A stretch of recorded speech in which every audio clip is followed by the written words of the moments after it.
même s'il n'y avait aucune externalité négative, ça serait intrinsèquement débilitant.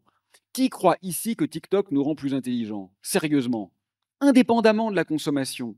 Qui croit ici que X Twitter est une avancée pour la démocratie? Indépendamment de la consommation des data centers, ce n'est pas le problème.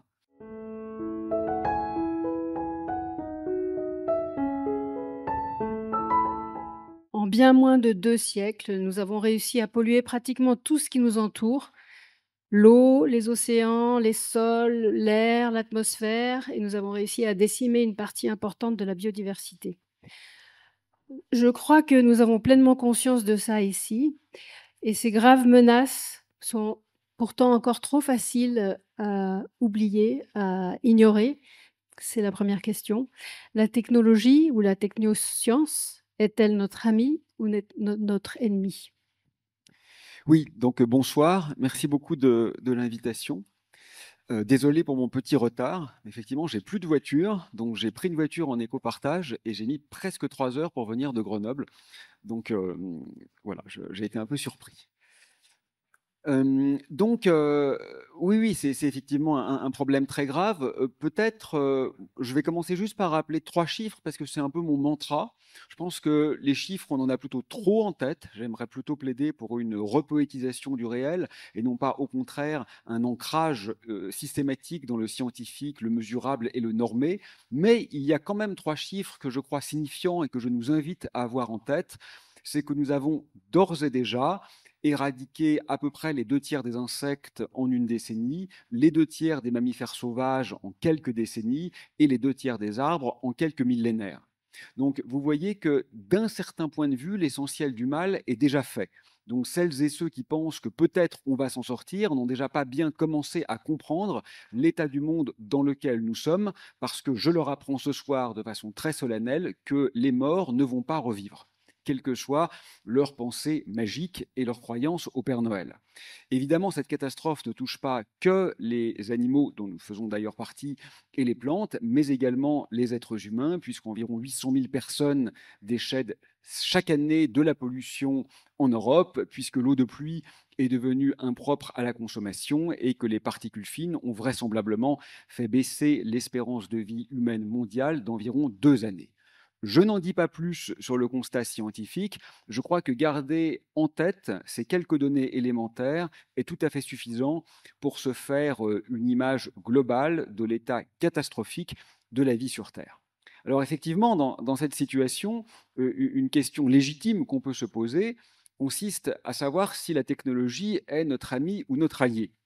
Alors naturellement, si on veut être un petit peu sérieux et un petit peu pointilleux, il n'y a pas de réponse simple, évidente, triviale à cette question, parce que tout geste peut, à mon sens, être pratiqué de façon prosaïque ou de façon poétique, autrement dit, de façon vicieuse ou de façon vertueuse. Si néanmoins on tente de caricaturer un peu, je crois qu'il est très important, ne serait-ce que pour déconstruire le dogme dominant, le dogme en vigueur, de déconstruire donc l'idée d'une sorte de toute-puissance de la technoscience pour nous sauver. En réalité, il n'en est rien si l'on tente de faire un constat, si ce n'est objectif, au moins un tant soit peu intersubjectif. D'abord, on peut prendre le problème par le petit bout de la lorgnette, hein, c'est-à-dire d'un point de vue purement technocratique. Il y a ce que l'on connaît très bien, n'est-ce pas, sous le nom d'effet rebond. Autrement dit, dès lors qu'une nouvelle technologie, qu'un progrès ingéniérique permet une hausse d'efficacité d'un objet, cela induit une hausse d'usage qui surcompense toujours la hausse d'efficacité. Autrement dit, non seulement ça ne sert à rien, mais on finit même par perdre. Ça, ce n'est pas une croyance magique, c'est un fait historique qui est parfaitement bien documenté et vérifié. Je peux donner un exemple. En un peu moins d'un siècle environ, l'efficacité énergétique des moteurs de voitures a été considérablement améliorée et pourtant, la consommation au 100 km des voitures n'a absolument pas diminué. Et la raison, bien sûr, c'est qu'on a multiplié par 4 ou 5 le poids des voitures grâce à cette amélioration énergétique. Et comme en plus le nombre de voitures a été multiplié par un facteur encore beaucoup plus grand, in fine, on a perdu. Ça, ce sont les faits. Ce n'est pas une croyance, ce n'est pas un dogme, ce n'est pas un parti pris éthique, politique ou esthétique, c'est un fait social.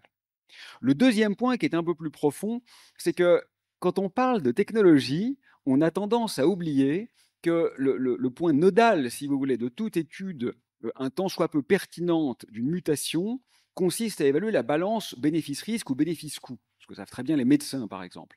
Mais en technologie, on ne le fait pas. On a tendance exclusivement à mettre en avant quelques bénéfices, qui sont parfois réels, et à oublier l'immensité des maléfices. Ça, c'est très étrange. Vous voyez, le numérique aujourd'hui a évidemment partie liée avec la pollution, c'est tout à fait certain, a partie liée avec la consommation, a partie liée avec la réification des espaces vivants, a partie liée, je pourrais le développer, avec le néocolonialisme, mais on va s'arrêter à dire peut-être qu'il y aura une petite aide au diagnostic en médecine. Mais c'est absolument incohérent, ça. C'est tout à fait déraisonnable. Si vous rasez toutes les forêts du monde à la recherche de nouvelles molécules médicinales, il y aura un effet positif en médecine. Et 3 ans après, on sera tous morts. Donc, ce n'est pas raisonnable de ne regarder que les externalités positives. Vous devez aussi regarder le coût qui est devenu littéralement exorbitant dans les hautes technologies. Plus profondément encore, comment ne pas voir que en quelque sorte, le monstre technique est devenu aujourd'hui globalement une machine permettant d'entériner l'inertie, si vous voulez. C'est-à-dire que ce sont des structures qui sont fondamentalement non disruptives. Regardez comment marche l'intelligence artificielle ou comment marche un agent conversationnel. Il va chercher, compte tenu des consignes que vous lui donnez, la suite la plus fréquente, pas la plus vraie, mais la plus fréquente, compte tenu de ce qui a été essentiellement ingurgité sur Internet.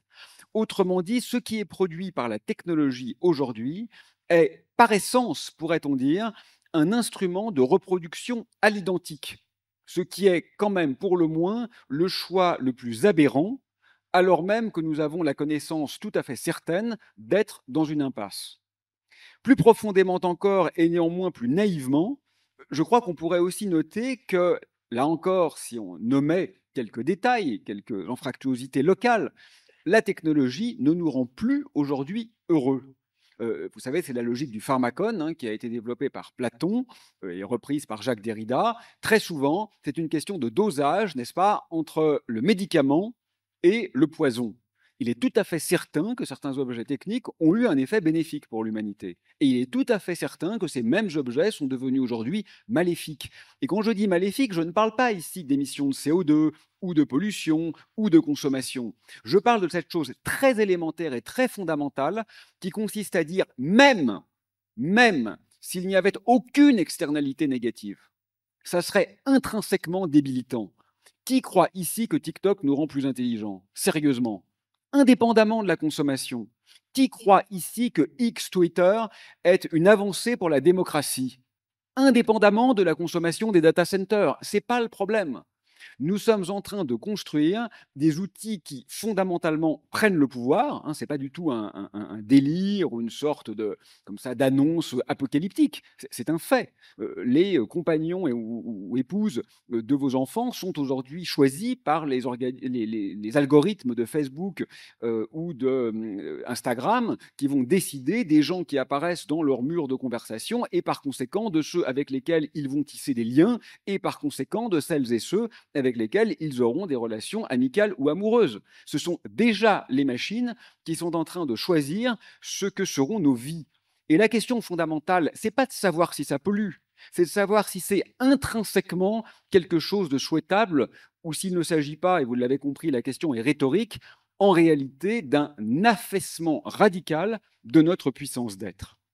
Et enfin, et pour finir sur ce point, je crois que symboliquement, si vous voulez, c'est très grave parce que en déléguant en quelque sorte à la technologie, nous avons l'impression que le problème est traité.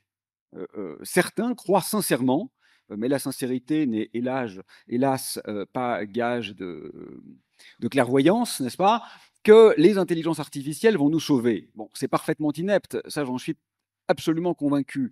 Mais cette idée fait son chemin, si vous voulez, et donne l'impression que ce délire technoscientiste va en quelque sorte prendre en charge le problème. Et ça, c'est doublement dramatique parce que d'une part, ça contribue en réalité à l'effondrement, et d'autre part, ça empêche de se saisir des véritables questions de fond.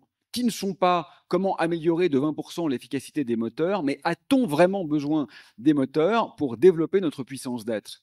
Et je crois que la technologie, que ce soit au niveau symbolique, au niveau esthétique, au niveau pragmatique et même maintenant au niveau politique, fut certainement notre allié et devient incontestablement notre ennemi.